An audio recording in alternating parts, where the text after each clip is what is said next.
आप देख रहे हैं आज तक। आपके साथ मैं हूं अंजना ओम कश्यप और हमारे साथ हमारे सहयोगी रोहित। जी हाँ, नमस्कार, स्वागत है आपका। शाम 5 बज चुके हैं, वक्त दंगल का होता है, लेकिन आज होगी लगातार कवरेज, मेगा कवरेज, क्योंकि प्रधानमंत्री नरेंद्र मोदी अब से थोड़ी देर के बाद पहुंच जाएंगे बीजेपी के हेडक्वार्टर दिल्ली में।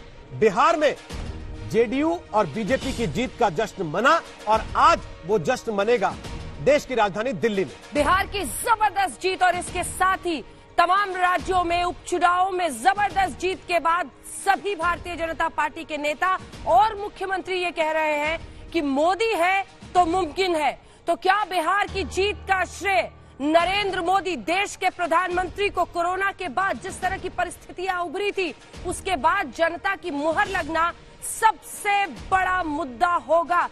इसी पर हम चर्चा भी करेंगे। लगातार हमारे साथ पैनल जुड़ा रहेगा। लिए चलेंगे आपको बीजेपी हेडक्वार्टर राजधानी, जहां पे अब से कुछ ही देर बाद एक भव्य कार्यक्रम का आयोजन होगा। पीएम क्या कहेंगे रोहित? जी हाँ, इस पर नजर रहेगी। बिल्कुल, वहां से श्वेता सिंह हमारे साथ होंगी, लाइव आपको वहां लेकर चलेंगे। लेकिन उसके पहले आपको दिखाते हैं रिपोर्ट किस तरीके से पूरे देश में उपचुनाव में जीत के बाद और बिहार की जीत के बाद जश्न मन रहा है।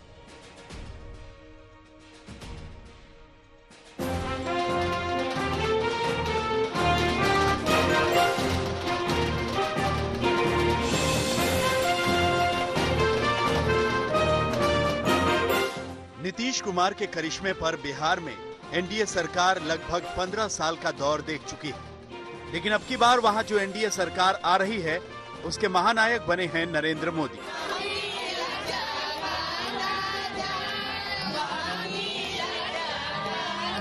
इतने कुशल ड्राइवर हमारे हैं प्रधानमंत्री जी नरेंद्र भाई मोदी जी, जनता का बहुत बड़ा आशीर्वाद उनको है। इसलिए मैं बराबर कहता हूं कि series of the match Narendra भाई मोदी है, अब मैन ऑफ द मैच आज के नीतीश कुमार जी है। स्वयं मोदी जी ने कहा कि नीतीश जी हैं तो सब कुछ संभव है। लेकिन सर, हम एक शब्दों में कहना चाहेंगे कि प्रधानमंत्री नरेंद्र मोदी जी के समावेशी विकास और सर्वस्पर्शी सशक्तिकरण के परिश्रम और परिणाम का नतीजा है। बिहार का चुनाव कैसे प्रधानमंत्री नरेंद्र मोदी के नाम पर लड़ा गया, इसे चुनाव प्रचार के दौरान प्रधानमंत्री के नाम से की गई मुख्यमंत्री नीतीश कुमार की अपील से समझना होगा। आदरणीय नरेंद्र मोदी जी देश के प्रधानमंत्री हुए हैं। इन्होंने तो देश भर के विकास के लिए काम किया और खास करके बिहार के विकास के लिए विशेष योजनाएं चलाई हैं और उसके चलते बिहार और तेजी से आगे बढ़ रहा है। 243 में से 110 सीटें लड़ने वाली बीजेपी ने 19.46% वोटों के साथ 74 सीटें जीती, यानी स्ट्राइक रेट रहा 67.3% का, जबकि जेडीयू को 116 सीटों पर लड़कर 15.39% वोटों के साथ 43 सीटों पर संतोष करना पड़ा, यानी स्ट्राइक रेट रहा सिर्फ 37.06% का। पहली बार जब बिहार विधानसभा में जेडीयू की छत्र छाया से बीजेपी बाहर है, तो बीजेपी के कुछ नेताओं ने नई संभावनाओं के सपने देखने शुरू कर दिए हैं। जो केंद्र के नेतृत्व का निर्णय है उसको तो हम लागू करेंगे ही, वो तो लागू होगा ही। अब आगे के दिनों में हमें और भी संगठन को मजबूत बनाना है।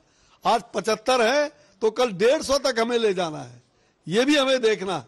और इसके लिए हम हर लोग अपने अपने संगठन को मजबूत करता है, लेकिन अब नेतृत्व तो मैंने कहा है भाई, नीतीश जी बड़े अच्छे बैट्समैन है, कुशल बैट्समैन है, और आज आईपीएल का मैच भी चल रहा है। वो जितना अच्छा बैटिंग करते हैं, बढ़िया से बढ़िया किसी भी पिच पर उनको दे दीजिए तो अच्छा बैटिंग भी कर लेंगे। वैसे चुनाव के पहले और नतीजों के बाद भी बीजेपी नेतृत्व ने नीतीश कुमार को ही बागडोर सौंपने की बात की है, लेकिन नई परिस्थितियों में जेडीयू को बताना पड़ रहा है कि नीतीश ही बिहार में एनडीए के चेहरे थे। नीतीश कुमार के चेहरे पर वोट हुआ। नीतीश कुमार के चेहरे के लिए इस प्रदेश में सरकार बनाने के लिए लोगों ने बहुमत दिया एनडीए को। नीतीश कुमार प्रदेश के मुख्यमंत्री होंगे और मजबूती के साथ जो हमारा 7 निश्चय 2 है और जो हमारे पार्टी के अलायंस पार्टनर है, उनका जो एजेंडा है, सब मिलाकर के हम लोग अच्छी तरह से सरकार आने वाले 5 साल में बिहार को चले। नीतीश को बिहार एनडीए का चेहरा बताना जेडीयू के लिए मजबूरी है, लेकिन जिस जेडीयू को 2017 से पहले नरेंद्र मोदी के नाम से ऐतराज था, वो भी अब स्वीकार करती है कि प्रधानमंत्री मोदी की अपील व्यापक है। पटना से कुमार अभिषेक और रोहित सिंह के साथ आज तक ब्यूरो।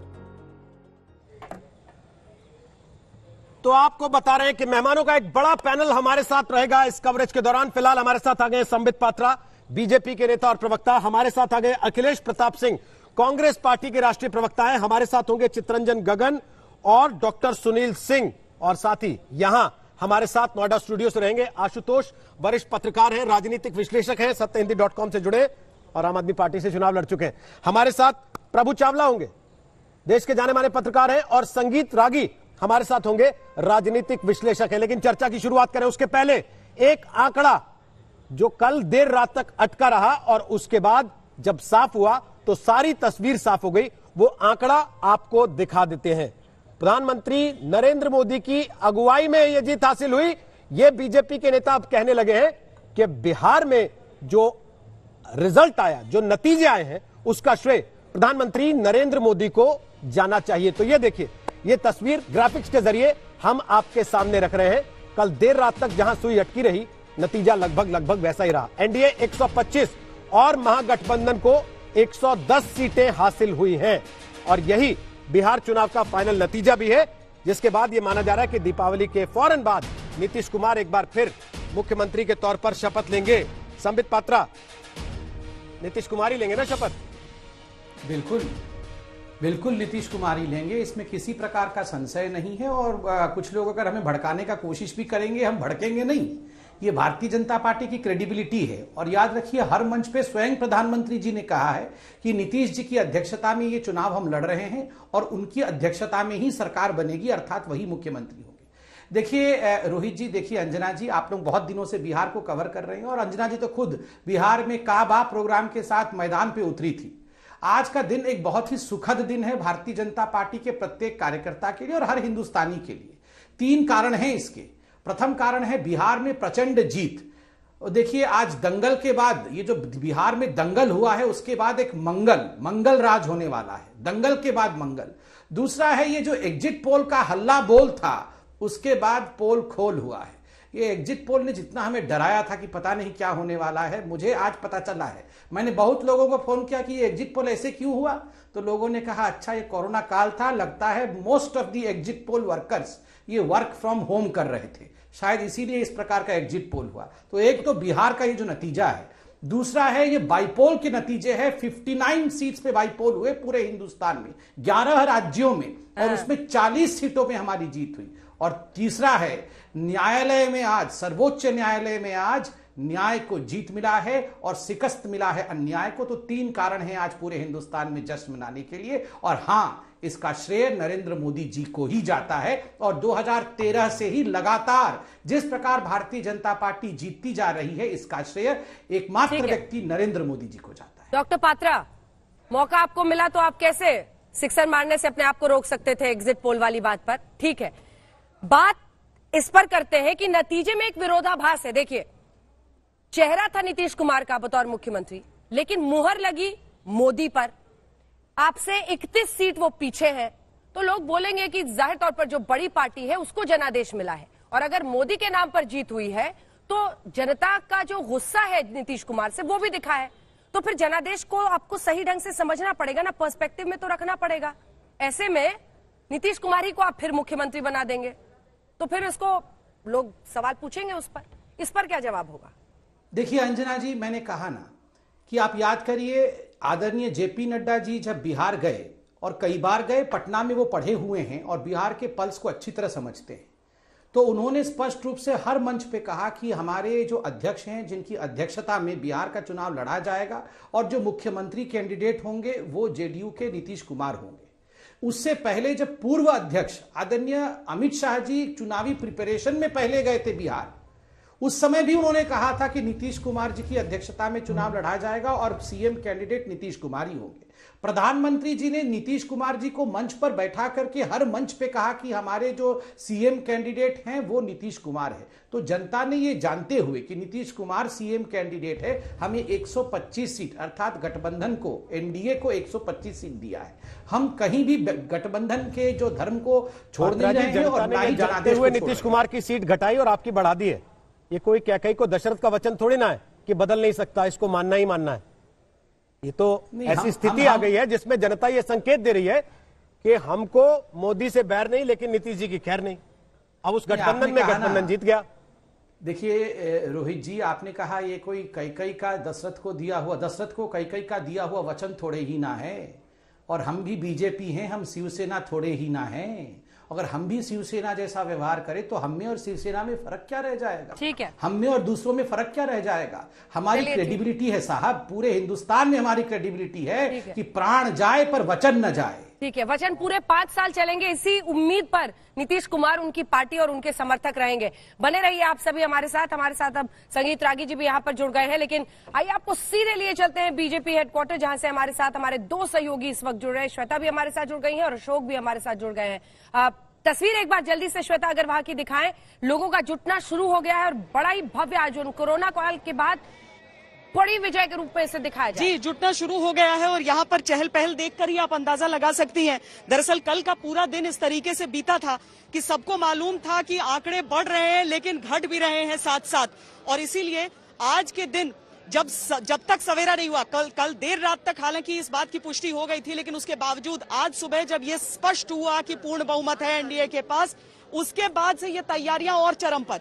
और यहाँ जो तैयारी है मंच से लेकर नीचे तक, अंजना देखिए कि जहां पर प्रधानमंत्री नरेंद्र मोदी और साथ में बीजेपी अध्यक्ष जेपी नड्डा संबोधित करेंगे, और ये नीचे का हिस्सा जहां पर तमाम लोग, नेता कार्यकर्ता सब यहाँ पर पहुंचे हैं और यहाँ पर नारे बस सुनाई दे रहे हैं। देर से आया नतीजा लेकिन संतुष्ट कर गया, देर से नतीजा आया लेकिन खुश कर गया। क्या चीज? देर से नतीजा आया लेकिन खुश करके गया। नहीं, नतीजा तो कल ही आ चुका था, लेकिन किसी कारणवश से लेट आया और भगवान के आशीर्वाद से बहुत अच्छा। बीजेपी खासकर बहुत आगे बढ़ी है, ये बात उत्साहित कर रही है जी। और अभी तो गुजरात है, अभी तो हमें बंगाल की इंतजार है। बंगाल मतलब एक काम पूरा नहीं हुआ है, आगे का निशाना अंजना यहाँ पर लग रहा है। यहाँ पर सीधे बंगाल की बात अभी हो रही है। भले बिहार में जेडीयू से बड़ी पार्टी बनकर भारतीय जनता पार्टी उभर गई है, वो खुशी सब में नजर आ रही है। चलिए वापस आते हैं श्वेता, आपके पास तस्वीर वहां से दिखाते रहिएगा। अशोक सिंघल हमारे साथ हैं और महिलाएं हैं उनके पीछे काफी सारी। और अशोक जी, कहा जा रहा है कि बिहार की जीत में महिलाओं का बड़ा रोल रहा, जरा पूछिए इन महिला कार्यकर्ताओं से। आज गीत गा रही हैं, सुनवाइएगा। बिल्कुल रोहित, यहाँ पर धन्यवाद बिहार देख सकते हैं, मंच सज चुका है। प्रधानमंत्री नरेंद्र मोदी, जेपी नड्डा और पार्लियामेंट्री बोर्ड के सदस्यों का इंतजार है और खासतौर से महिलाएं काफी उत्साहित है। ये कहा जा रहा है बिहार की जीत में महिलाओं का बहुत बड़ा योगदान है, क्योंकि महिलाओं के लिए शौचालय बनवाए, गरीबों का घर बनवाया। रे भाई मोदी तेरी हो रही जय जयकार, जगत में डंका बाजे। अरे भाई मोदी तेरी हो रही जय जयकार, जगत में डंका बाजे। देख सकते हैं कि रोहित, महिलाएं काफी उत्साहित हैं। यहाँ पर इंतजार है प्रधानमंत्री का, अमित शाह का, जेपी नड्डा, राजनाथ सिंह, नितिन गडकरी, तमाम पार्लियामेंट्री बोर्ड के सदस्य। पूरा सजा दिया गया मंच को, देख सकते हैं कि कटआउट लगाए गए हैं प्रधानमंत्री नरेंद्र मोदी के, जेपी नड्डा के, और कुर्सियां लगाई गई हैं। इसी मंच से कल भी जश्न मनाया गया था। कल केवल कार्यकर्ता जुटे थे क्योंकि पार्टी की कोशिश यही थी कि पूरे नतीजे आ जाएं, उसके बाद जश्न मनाया जाए। और आज इसी कड़ी में तमाम पार्टी की टॉप लीडरशिप यहाँ रहेगी। करीब 1.5 घंटे के बाद प्रधानमंत्री और तमाम लोग यहाँ मौजूद रहेंगे और एड्रेस करेंगे कार्यकर्ताओं को। कार्यकर्ता कल भी काफी उत्साहित थे, कल 10 बजे तक कार्यकर्ता यहाँ जुटे रहे और जश्न मनाते रहे। लेकिन आज क्योंकि टॉप लीडरशिप रहेगी, अपने नेताओं के बीच में ये जश्न मनाया जाएगा। आप देख सकते हैं पूरे बीजेपी ऑफिस को सजा दिया गया, लाइटिंग की गई है और होर्डिंग और बैनर तमाम लगा दिए गए हैं। अशोक आपके पास, बिहार अशोक सिंघल दिखा रहे हैं वहां से। मोदी है तो मुमकिन है, गीत गा रही है महिलाएं वहां पर, और मोदी है तो मुमकिन है, यही कल से बीजेपी के तमाम नेता कह भी रहे हैं कि 125 सीट एनडीए को जो मिली है उसमें अगर बीजेपी का हिस्सा बढ़ रहा है सीटों का और जेडीयू का घट रहा है, उसके बावजूद गठबंधन जीत रहा है, तो मोदी है इसीलिए मुमकिन है। 110 सीट मिली है महागठबंधन को और 125 सीट मिली है एनडीए को। अभी तक के आंकड़ों के मुताबिक 22% जो वोटर टर्नआउट हुआ है तीनों फेजेस में, खास तौर पर तीसरे फेज में जबरदस्त महिलाओं का वोटर टर्नआउट हुआ है। 22% महिलाओं ने इस बार पुरुषों से ज्यादा वोट किया है। इसका मतलब समझ रहे हैं आप, 22%, 22% महिलाओं ने ज्यादा वोट किया है। अखिलेश प्रताप सिंह जी, और इसी पर जुड़ा हुआ मेरा सवाल है, बीजेपी कह रही है मोदी है तो मुमकिन है, और महिलाएं भी लगता है बिहार की यही कह रही थी कि मोदी है तो मुमकिन है। तमाम ऐसी योजनाएं जो केंद्र सरकार की थी उनकी वजह से माना जा रहा है कि महिलाओं ने जमकर वोट दिया है मोदी के नाम पर। देखिए, ये बात तो सही है कि मोदी है तो मुमकिन है, बीजेपी जो कहती है उसका आधार भी है, क्योंकि मोदी जी के आने के बाद इस देश की राजनीति में शुचिता की समाप्ति हो चुकी है। उन्हें सत्ता चाहिए। उसके पहले मोदी जी के पहले राजनीतिक दलों को राजनीतिक दलों से लड़ना होता था। अब एक राजनीतिक दल के साथ साथ एक सरकार से लड़ना है, एक सीबीआई से लड़ना है, एक ईडी से लड़ना है, चुनाव आयोग से लड़ना है, ऊपर से मीडिया से भी लड़ना है। तो जो गैर भाजपाई दल हैं उन्हें 8-8 लोगों से एक साथ लड़ना है, और अगर जनादेश नहीं मिल रहा है तो किसी भी प्रकार से लूट लेना है। बिहार में क्या हुआ, जनादेश मिला है क्या? 10-12 सीटें किस तरह से लूटी गई, किस तरह से जब जनादेश नहीं मिलना था तो मुख्यमंत्री के आवास में बैठ करके और घपले कराए गए। जीते हुए प्रत्याशी को हरा करके बाद में दूसरे को जीता डिक्लेयर कर दिया गया। घंटों तक सर्टिफिकेट नहीं दिया गया। अखिलेश जी, आपकी जो सीटें घटी वही सारी लूटी गई क्या, या अलग कोई और लूटी? 3 हमारी थी, 3 उसमें हमारी हैं। तो बाकी जो आपकी घटी वो ईवीएम से घटी है, अपने आप जनता ने वोट नहीं दिया, मान रहे हैं इसको? ये तो मैं मान ही रहा हूं, लेकिन हम फिर भी मेजॉरिटी में थे कि नहीं थे? मतलब आपको स्वीकार है कि जनता ने आपको नकार दिया? आप मान रहे हैं, मतलब आप मान रहे हैं कि मोदी जी ने किया। मैं तो आपके सवाल से सवाल पूछ रहा हूं अभी। अभी मानने ना मानने में तो मामला आया ही नहीं, अभी तो बात शुरू हुई है।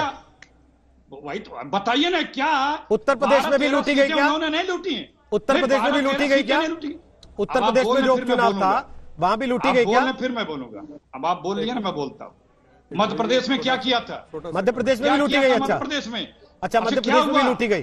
22-23 MLA किस तरह से तोड़ के लिए गए। एक मिनट प्लीज, अब आप कितना बोलना मुझे जवाब देने का अवसर दें। मैं बीच में नहीं बोलता। अब आपने प्रश्न किया तो सुन लीजिए पूरा। हाँ, सुन रहा हूँ ना। मध्य प्रदेश में क्या, जी मध्य प्रदेश में क्या हुआ, कर्नाटक में क्या हुआ, महाराष्ट्र में सुबह रात को 6 बजे 3 बजे वोट दिलाते। अरे मैं कल के चुनाव नतीजे पे बात कर रहा हूँ सर। कल तो आपके पास पूरा मौका था ना उसको दुरुस्त कर लेने का। जनता ने क्यों नहीं वोट किया आपको कल? जी, जो नतीजे आए मध्य प्रदेश में, उत्तर प्रदेश में, गुजरात में, क्यों नहीं आपको वोट मिला?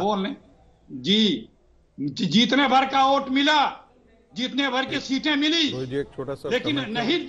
आप सत्ता में बैठे, शासन में बैठे दिल्ली के मुखिया आदरणीय मोदी जी ने किस तरह से लोकतंत्र का गला घोटते आए हैं पिछले 6 वर्षों में, दिख नहीं रहा क्या किसी? तो फिर भी आप लोग जस्टिफाई करते हैं। एक सेकंड, ठीक है, एक काउंटर क्वेश्चन है अखिलेश जी, ठंडा दिमाग से सुनिएगा। थोड़ा ज्यादा गर्म लग रहा है, थोड़ा ठंडा दिमाग से सुनिए। नकारे आपको जनता, अब आपके पास ठीकरा फोड़ने के लिए कई चीजें हो गई हैं, ईवीएम, सीबीआई, मीडिया, सब के ऊपर ठीकरा फोड़ दीजिए। अपने अंदर मत झांकिएगा। उसी राज्य में तेजस्वी यादव ने आउटडू किया है बीजेपी को, उसी राज्य में। उनके खिलाफ सीबीआई, उनके खिलाफ मीडिया, उनके खिलाफ तमाम चीजें नहीं थी। वो नहीं बहानेबाजी कर रहे हैं। अब मैं बोलूं, याद है इनकम टैक्स कहां पहुंचा था? कांग्रेस कार्यालय। अब सुनिए, आपने कहा नकारा जनता ने आपने शब्द का प्रयोग किया। मध्य प्रदेश की जनता ने किसे नकारा था? जनरल इलेक्शन असेंबली के चुनाव में? महाराष्ट्र की सरकार ने किसे? एक मिनट प्लीज रुकिए, उत्तराखंड से शुरू करिए। ज्योतिरादित्य सिंधिया क्यों भाग गए आपको छोड़ के सर, विधायक लेके 20? उनको रोकना किसकी जिम्मेदारी थी? कल बैठे थे यहाँ, नाम ले लेके बोल रहे थे आप लोगों के पार्टी नेताओं। जी रुकिए, अच्छा प्रश्न उठाया आपने। आप जैसे लोग कल कहेंगे कि घर में डकैती हो गई, आप बचे क्या, बचाया क्यों नहीं आपने? अरे आप जिस तरह से जस्टिफिकेशन दे रहे हैं, नहीं है सर। आपके घर से आपका अपना भाई लेके भाग गया अपने परिवार के लोगों को। क्या तर्क दे रहे हैं? क्या ये आपका अपना भाई था? मर्यादा रखिए। आपका अपना भाई था सर, आपकी कोर टीम का हिस्सा था। कुछ तो मर्यादा रखिए। अखिलेश जी, आपकी तो पहुंच भी नहीं रही होगी वहां तक, लेकिन उसके बाद भी अगर आप उसे डकैत कर रहे हैं तो सर ये तो फिर ठीक है। उसके बाद क्या कहा जाए? क्या जस्टिफिकेशन कर रहे हैं? मेरा जस्टिफिकेशन की जरूरत नहीं है सर, जस्टिफिकेशन आपको देने हैं। कर सकते हैं, मुझे आपसे जस्टिफिकेशन आपने देने हैं अखिलेश जी, और आप तलाश रहे हैं जस्टिफिकेशन तब से। कह रहे हैं आप तब से जस्टिफिकेशन तलाश रहे हैं। राजस्थान में लूट लो, जहां मन कर वहां लूट लो, कहो आप बचा क्यों नहीं पाए? तो फिर कानून किस लिए है? संविधान किस लिए है? मर्यादा किस लिए है? सर, लोकतंत्र की व्यवस्थाएं फिर किस लिए हैं? प्रताप सिंह जी, संबित जी जवाब देना चाह रहे हैं। ठीक है, संबित जी जवाब दे दीजिए। अखिलेश जी जरा तो सोचिए, पसीना बहाया उन्होंने मध्य प्रदेश में, बदले में कुछ नहीं मिला। यहाँ पर एक ऑफिस दे दिया था आपने कांग्रेस दफ्तर दिल्ली में, और आप जो परिस्थितियां उन्होंने झेली कमलनाथ की वजह से, इसीलिए निकले। शर्म भी नहीं आती है, धन्य है आप लोग। अंदर मत झांकिए, अंदर मत झांकिए। अखिलेश जी सुनिए ना, आप लोग सुनिए ना, सुनिए क्या जनाब। अरे सर, अब सुनेंगे भी नहीं तो फिर क्या, उसके बाद तो क्या ही सुन तो रहा हूँ, लेकिन नहीं, जब सुनेंगे नहीं तो मैं तो हाथ ही जोड़ सकता हूँ। मैं सुन रहा हूँ, बोलिए ना। नहीं, गालिब जा रहे थे कहीं, उनके सामने एक प्राणी आ गया सर। अब उन्होंने हाथ जोड़ दिया, उन्होंने कहा भाई तुमसे क्या कहूँ, तुम तो क्या ही सुनोगे। तो या तो मैं हाथ जोड़ लूं आपके आगे कि भाई आप तो क्या ही सुनेंगे, और सुन रहे तो एक बात बता दूं, एक शेर है सर, बताइए। उस शेर ये कहता है कि तमाम उम्र मैं ये भूल करता रहा, तमाम उम्र मैं ये भूल करता रहा, धूल चेहरे पे थी और आईने को साफ करता रहा। अब आप सर आईना ही साफ कर लीजिए, मुंह मत धोइएगा कभी। संबित पात्रा जवाब दीजिए। अपना कभी कबूल न करता रहा। आपने कहा जवाब लीजिए। रोहित जी शेर सुना लीजिए, लेकिन आप लोगों के जिस तरह से जस्टिफिकेशन आ रहे, शर्म आ रही है। अरे सर, देश का संविधान किस लिए है? जस्टिफिकेशन देने की आवश्यकता नहीं है। जस्टिफिकेशन आप दीजिए कि आपकी पार्टी क्यों हार रही है जगह जगह, और अपना फ्रस्ट्रेशन कहाँ निकालिएगा, कौन हार रहा है, कहाँ निकालिएगा, कहाँ निकालिएगा फ्रस्ट्रेशन। हम जीते हैं, हम बिहार में जीते हैं। हाँ, कल सारे उपचुनाव आपने तो जीते, कर्नाटक में जीते हैं, गोवा में जीते हैं। हाँ, सारे उपचुनाव कल आप ही जीते हैं सर। चर्चा उपचुनाव की हो रही है। आप तो ऐसा फिर मुझे बताइए, उत्तराखंड में क्या नहीं, फिर तो आप मुझे बताइए सर, फिर आप मुझे बताइए कि नेहरू जी के समय से चुनाव हम ही जीत रहे थे, सारे चुनाव तो हम नहीं जीते। अरे कभी लूटा क्या सर? उपचुनाव के नतीजे पे चर्चा हो रही है अखिलेश जी, लूटा, उपचुनाव के नतीजे पे चर्चा हो रही है। अरे सुनिए, एंटी डिफेक्शन फिर किस लिए है? अरे भाई किस लिए है? आप तोड़ लीजिए, खरीद लीजिए, राज्यसभा के चुनाव में खरीद लीजिए, गुजरात के राज्यसभा चुनाव में खरीद लीजिए, और जगहों पे लीजिए। अखिलेश जी, मैं इस पे नहीं जाना चाहता कि ये किसने किसको सिखाया, पहुंच जाएगा, ये कहां से कल्चर आया इस देश में खरीद फरोख्त का, मैं इस पे नहीं जाना चाहता। उसमें फिर आप आईने को नहीं रगड़ने लगेंगे मुंह साफ करने के बजाय, उसमें फिर आप आईने के ऊपर कपड़ा रगड़ेंगे मुंह साफ करने के बजाय। जब इस बात पे आएंगे कि ये खरीद फरोख्त का कल्चर कहां से आया देश में, ये विधायकों को खरीदने का कल्चर कहां से आया, सांसदों को पैसा देने का सूटकेस भर भर के ये कल्चर कहां से आया? आपसे कोई शिकायत नहीं है। नहीं सर, आप शिकायत करने की स्थिति में नहीं है, आप शिकायत करने की स्थिति में नहीं है। हमें संबित पात्रा जवाब दीजिए, उसके बाद ब्रेक लेना। एकदम शिकायत क्यों नहीं, हमें कर नहीं सकते सर, आप स्थिति में नहीं है। जवाब दीजिए संबित जी। संबित जी, आप उनकी स्थिति समझ रहे हैं ना, आप ऐसे में जवाब दीजिए, समझिए सर। रोहित जी, आप हालत देख रहे हैं उनकी। नहीं, बोलिए, डॉक्टर है साथ में, कोई दवाई बता दीजिएगा। नहीं, 2013 से मैं डिबेटों में भाग ले रहा हूँ। इस प्रकार का संतुलन बिगड़ना मैं पहली बार देख रहा हूँ। पहले धीरे धीरे संतुलन बिगड़ता था, अब पूरी तरह संतुलन बिगड़ गया है। मैं समझ सकता हूँ, बहुत दुख भी हो रहा है अपने बड़े भाई को इस परिस्थिति में देख करके। मगर देखिए, इन्होंने बताया घर लूट लिया, लुटेरा बैठा हुआ है, ईडी आ गया, इनकम टैक्स आ गया, इनका इलेक्शन कमीशन भी चोरी कर रहा था, ईवीएम मशीनों खराब था, सब कुछ खराब था। तो ये राहुल गांधी आज छुट्टी में क्यों चले गए? आज सुबह से प्रेस कॉन्फ्रेंस करना था, हल्ला काट देना था पूरा ना, दंगल करना था कि यहां लूट हो गया, वहां लूट हो गया, पेपर ला के दिखाना चाहिए था। ये मुस्कुरा रहे हैं, देखिए इनको। और राहुल गांधी अपने दोस्तों के साथ जैसलमेर में गए हैं छुट्टी मनाने के लिए। कमाल की बात है। यहां पर इनके प्रवक्ता छाती पीट के रो रहे हैं कि सब जगह लुटेरे बैठे हुए हैं, और कल हम जीत रहे, हम बिहार जीत गए, हम गुजरात जीत गए, हम कर्नाटक जीत गए, हम मणिपुर जीत गए। अगर जीत गए तो जीत का पहले आपको प्रेस कॉन्फ्रेंस करना था, और अगर लूट करके हार गए हैं तो आपको प्रेस कॉन्फ्रेंस करना चाहिए था। अरे 100 टन का पत्थर रख रख के राहुल गांधी को कब तक बचाएंगे? राहुल गांधी ने जिसको जिसको छुआ है वो समाप्त हो गया है। हाथी को छुआ, हाथी क्या हो गया? साइकिल के कैरियर पे बैठा, देखिए साइकिल पंचर पड़ी हुई है, और तो और अब लालटेन को बुझा के माना है। और मैं तो इधर बीजेपी कह रही है कि मोदी है तो मुमकिन है, उधर बिहार ने लगभग ऐसा ही कहा है, क्योंकि जिस तरह की सीटें बीजेपी की इस बार आई हैं, जो स्ट्राइक रेट उनका रहा है। और इसी पर मैं सीधा सवाल लिए चलूंगी। आपको ये भी बता दें, हमारे दो सहयोगी बीजेपी दफ्तर दिल्ली से इस वक्त हमारे साथ जुड़ रहे हैं और वहां की तस्वीरें बयां कर रही हैं कि आज शाम का फसाना क्या होने वाला है। जबरदस्त जश्न की तैयारी है। जेपी नड्डा अध्यक्ष और गृह मंत्री अमित शाह वहां पर मौजूद रहेंगे। प्रधानमंत्री नरेंद्र मोदी वहां पर पहुंचने वाले हैं और वो अपने भाषण में जाहिर तौर पर कोरोना के बाद इस जीत को बहुत बड़ी जीत के तौर पर सामने रखेंगे। इससे पहले कि हम सवाल जवाब का सिलसिला शुरू करें, आइए आपको सुनाते हैं गिरिराज सिंह केंद्रीय मंत्री वहां पर पहुंचे थे, उनसे बात की हमारी सहयोगी श्वेता।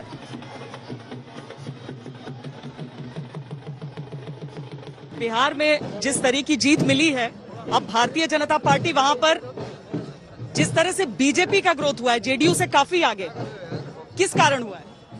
देखिए, बिहार में एनडीए की जीत हुई है और जनता ने उस सुशासन, उस विकास पे भरोसा किया है।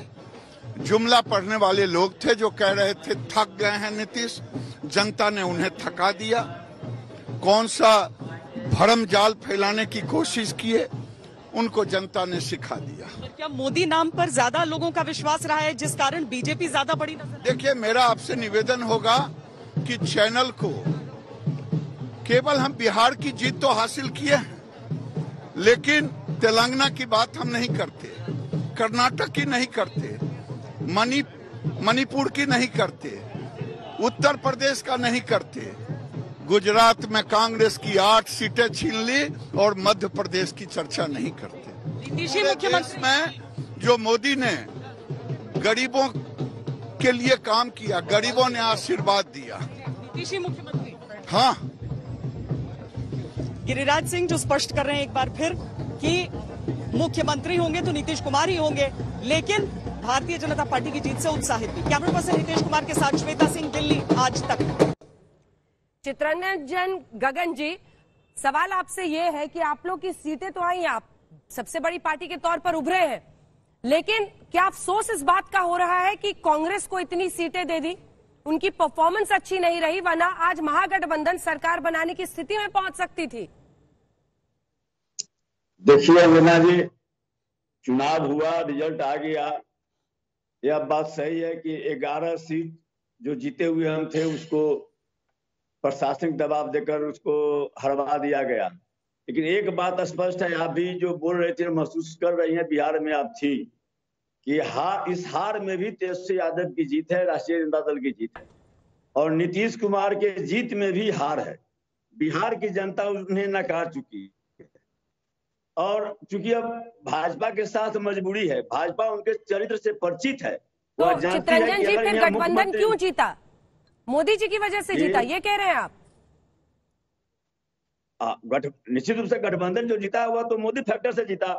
और यही तो कह रहे हैं कि मोदी जी जैसे लोगों के लगने के बाद प्रधानमंत्री जी खुद वहां पर गए, कई मीटिंग किए, उसके बावजूद भी तेजस्वी उस अपनी स्थिति को बरकरार ही नहीं रखे, बस उससे आगे बढ़ाए, जिसके बारे में कभी लोग कहा करते थे, नीतीश जी कहते थे कि मेरे चेहरा पर हैं, तरह तरह की बातें लोग करते थे। लेकिन आज यह साबित हो गया कि बिहार का सबसे लोकप्रिय और सबसे जन स्वीकार्यता वाला लीडर कोई अगर है तो ये 31 वर्ष का नौजवान है, जिसमें बिहार की संभावनाएं हैं, बिहार का भविष्य है। डॉक्टर सुनील सिंह, क्या इस बात में दम है? वो कह रहे हैं कि तेजस्वी नीतीश कुमार पर भारी हुए, मोदी महागठबंधन पर भारी हो गए। देखिए, मैं अखिलेश प्रताप सिंह जी को सुना, चित्ररंजन गगन जी को सुना। अखिलेश प्रताप सिंह जी को सुन के यही लगता है कि राजनीति में ये लोग एक नए मनोवैज्ञानिक समस्या का जन्म दे रहे हैं, जिसे कि ट्रंप सिंड्रोम कहते हैं। तो ट्रंप हार गए मगर वो स्वीकार नहीं करते, इन्हें भी अपनी हार स्वीकार करनी चाहिए। ये अपने हार का ठिकरा फोड़ेंगे, कभी ईवीएम पर, कभी प्रशासन पर। अरे हार को स्वीकार करिए, और अपनी हार को स्वीकार करने के बजाय आप संवैधानिक संस्थाओं पर अपना ठिकरा फोड़ते हैं। इससे आप लोकतंत्र को कमजोर करते हैं और अपने कार्यकर्ताओं को भ्रमित करते हैं कि हम तो जीते हुए थे। अरे भाई, तेजस्वी जी हार गए, हार को स्वीकार करिए, अपना आत्ममंथन करिए, आत्मचिंतन करिए, आगे बढ़िए। बिहार के विकास में, देश के विकास में हम लोग काम करें, बाद में राजनीति अपनी जगह है। लेकिन सुनील सिंह जी, अखिलेश प्रताप जी इस तरह का आपक होते हैं कि हम। डॉक्टर साहब, चित्ररंजन जी ने बड़ी शालीनता से इस बात को स्वीकार किया, ये कहते हुए कि तेजस्वी यादव ने लेकिन ये साबित कर दिया कि उनकी राजनीति में दम है। उन्होंने कहीं नहीं कहा कि ईवीएम में घोटाला हुआ, कहीं नहीं कहा कि हम तो अदालत जाना चाहते हैं, कहीं नहीं कहा कि हम तो सड़क पे बैठेंगे, हमारी शपथ दिलाओ। तो ट्रंप सिंड्रोम आप कांग्रेस के लिए कहें, जिनसे आपकी लड़ाई भी नहीं थी, शायद लड़ाई तो आपकी तेजस्वी से थी ना चुनाव के मैदान में, कांग्रेस को कहां गिनते हैं आप? रोहित जी, आरजेडी के प्रवक्ता बीच बीच चुनाव के बीच में प्रेस पे आते थे और बोलते थे कि हम जीते हुए हैं, हम सरकार बना रहे हैं, आप लोग कहीं मत जाइएगा, सर्टिफिकेट लेके जाइएगा, हमने अंदर खाने से पता किया है। ये अगर बोलते हैं उनके प्रवक्ता उनके घर के बाहर आकर के, तो ये उन्हीं की बोली मानी जाएगी। हर चीज राजनीति में व्यक्ति विशेष के मुखारविंद से निकलना आवश्यक नहीं है। तो ये निश्चित ही ये ट्रंप सिंड्रोम से जो ग्रसित हैं और जो संवैधानिक ढांचाओं पर जो इलेक्शन कमीशन ने इतना अच्छा कार्य किया। नहीं सुनील जी, रोहित जी सुनील जी से यह पूछिए, बोलिए गगन जी। हाँ रोहित जी सुनील जी से यह पूछिए कि 2015 में जनादेश मिला था राजद, कांग्रेस और जनता दल यू को सरकार बनाने का, और भाजपा के खिलाफ में जनादेश मिला था। किस संविधान और किस लोकतंत्र की दुहाई दे रहे हैं जो जनादेश जिसके खिलाफ में मिला उसके साथ जाकर मिलकर सरकार बना दी, और आज भी भाजपा इसी भय से उनको घोषणा जो कर दिया कि हम मुख्यमंत्री मानेंगे, क्योंकि उनके चरित्र से परिचित है। अगर मुख्यमंत्री नहीं मानेंगे तो नीतीश जी कुछ भी कर सकते हैं। ठीक है, रोहित जी जवाब दे दीजिए, फिर आशुतोष और संगीत रागी। प्रभु चावला भी आ गए हमारे। रोहित जी 2015 में महागठबंधन को माननीय नीतीश कुमार जी के चेहरे और सात निश्चय पर जनादेश मिला था। जनादेश ये नहीं मिला था कि हम किसी व्यक्ति और किसी परिवार विशेष को हजारों करोड़ की आमदनी कराने का हम ठेका ले रखे। जनादेश ये नहीं मिला था कि हम वहां पे भ्रष्टाचार को बढ़ावा दें। अच्छा ठीक है, ईमानदारी से कह दीजिए, क्या इस बार नीतीश कुमार के चेहरे पर आपको जीत मिली है? एकदम ईमानदार जवाब। देखिए एनडीए एक परिवार के तरह चुनाव में गया। माननीय नीतीश कुमार जी को सीएम कैंडिडेट प्रोजेक्ट किया, और माननीय नीतीश कुमार जी के चेहरे पर एनडीए को और माननीय मोदी जी की डबल इंजन की सरकार को, तो ये सामूहिक नेतृत्व से एनडीए ठीक है, जल्दी से इसी पे कमेंट लेते हैं। आशुतोष जी, क्या ये नीतीश जी के चेहरे पर इस बार मुहर है या फिर मोदी और मोदी का करिश्मा था? देखिए, अगर आप जनता दल यूनाइटेड के प्रवक्ता है तो जाहिर सी बात कहेंगे कि नीतीश के चेहरे पे था, लेकिन जो यूनानिमस बात है वो ये है कि ये नीतीश जी के खिलाफ वहां पे जबरदस्त तरीके से आक्रोश था, गुस्सा था। इस चुनाव के दो ही हीरो हैं, तीसरा कोई हीरो नहीं है। एक मोदी जी हीरो हैं, निश्चित तौर पर उन्होंने सीटें बढ़ाई हैं। दूसरा तेजस्वी यादव हीरो है। अगर आप वोट शेयर देखें, तो ये केंद्र सरकार पर भी मुहर है। वोट शेयर अगर आप देखें दोनों धड़ों का, दोनों, अरे एक बात तो सुन लो, उसके बाद आप बोल लेना। दोनों धड़ों का अगर आप वोट शेयर का 37% दोनों का है। सबसे बड़ी पार्टी कौन बनी है? आरजेडी। कितने परसेंट वोट है? 23.1% है। बीजेपी कितना? 19.2% है। सबसे बड़ा पार्टी सीट के फेयर में कौन है? 75 सीट किसके पास है? आरजेडी के पास। बीजेपी के पास कितना? 74।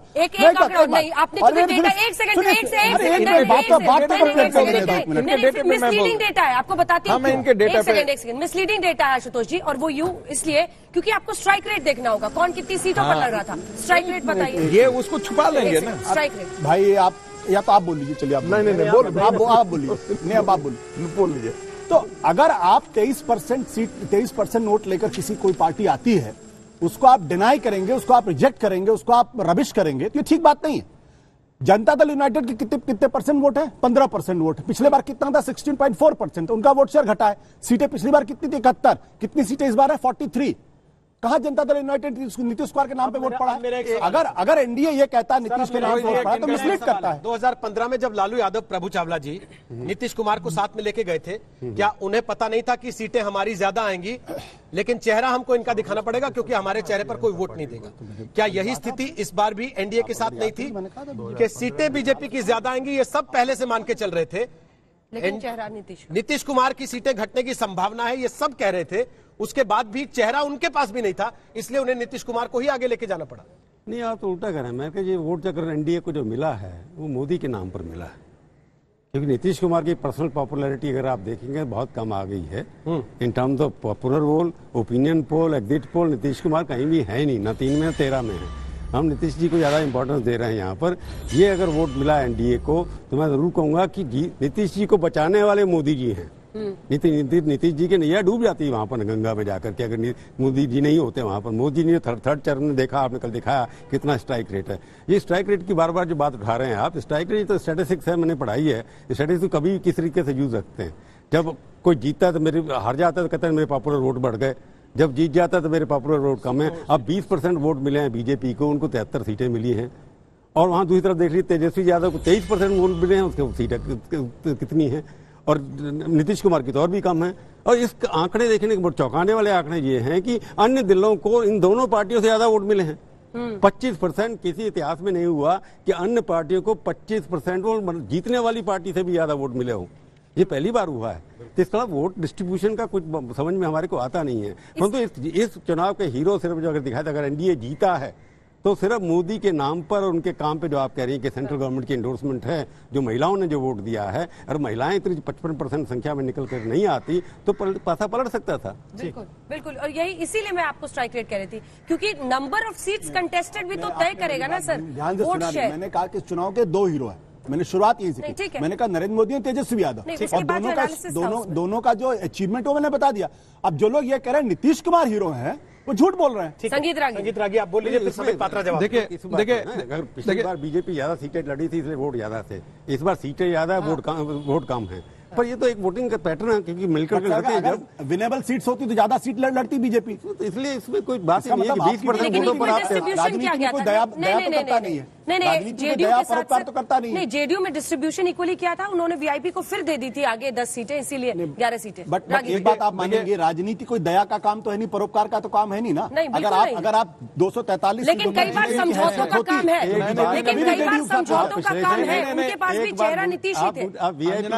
अंजना जी ये बड़ा, अंजना जी से समझौता किया, उनको काम आया। अंजना जी तेजस्वी यादव ने कांग्रेस से समझौता किया, उनको काम नहीं आया। मान लिया अंजना जी, ये बड़ी कांग्रेस की वजह से मुझे लगी था कि कुछ बोल रहे हैं, फिर संबित पात्रा वेट करें। बोलिए। देखिए कांग्रेस ने डुबा दिया नीतीश कुमार उनको, तेजस्वी। आप लेट आए हैं थोड़ा सा, यहाँ कांग्रेस के डुबाने पे ऑलरेडी काफी जो है पत्थर चल चुके हैं।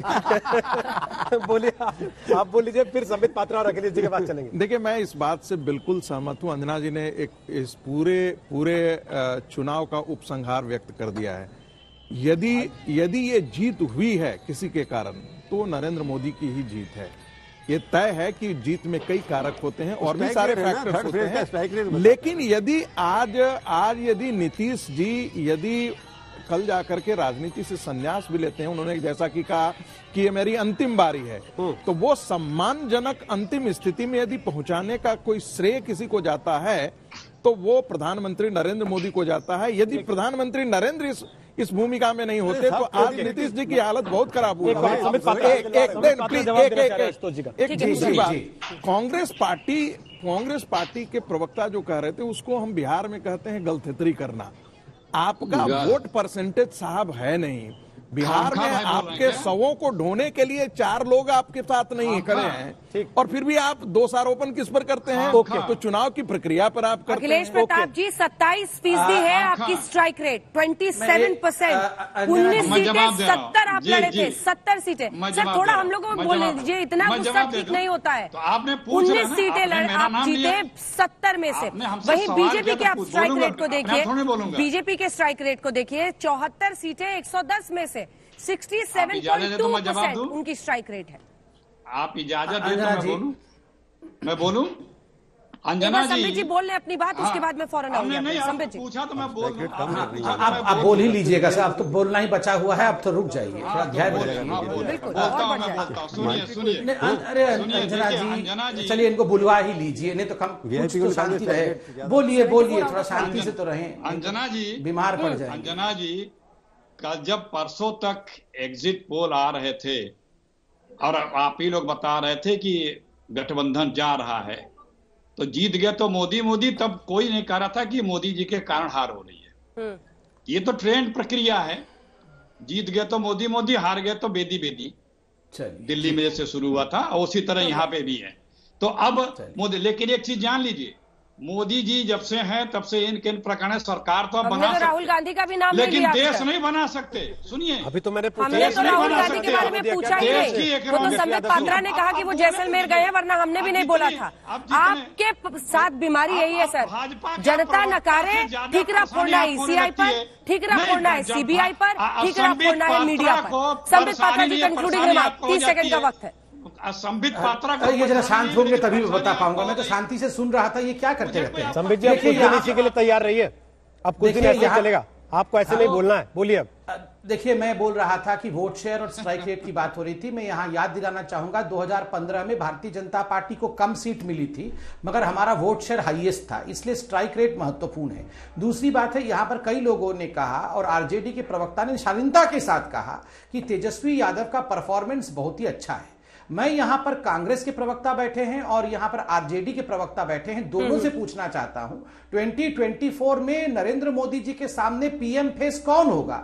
राहुल गांधी जी महागठबंधन जो आप लोग बनाएंगे, जिसको हम लोग ठगबंधन कहते हैं, उसके फेस राहुल गांधी होंगे या तेजस्वी यादव होंगे? ये आशुतोष जी भी जवाब दे सकते हैं या अखिलेश जी भी जवाब दे सकते हैं। कौन होगा पीएम का फेस, कौन होगा? सीधी तस्वीरें आपको दिखाते हैं बीजेपी के हेडक्वार्टर से दिल्ली में, जहां आज बिहार और देश के अन्य राज्यों में हुए उपचुनाव की जीत का जश्न बीजेपी के नेता मनाने के लिए पहुंच रहे हैं। तमाम केंद्रीय मंत्री, बीजेपी के अध्यक्ष जेपी नड्डा और प्रधानमंत्री नरेंद्र मोदी अब से थोड़ी देर के बाद यहां पहुंचने वाले हैं। बिहार की जीत पर जनता को धन्यवाद करने के लिए खुद प्रधानमंत्री नरेंद्र मोदी कार्यकर्ताओं के बीच पहुंचेंगे और कार्यकर्ताओं का जोश और जुनून वहां पर देखने लायक है।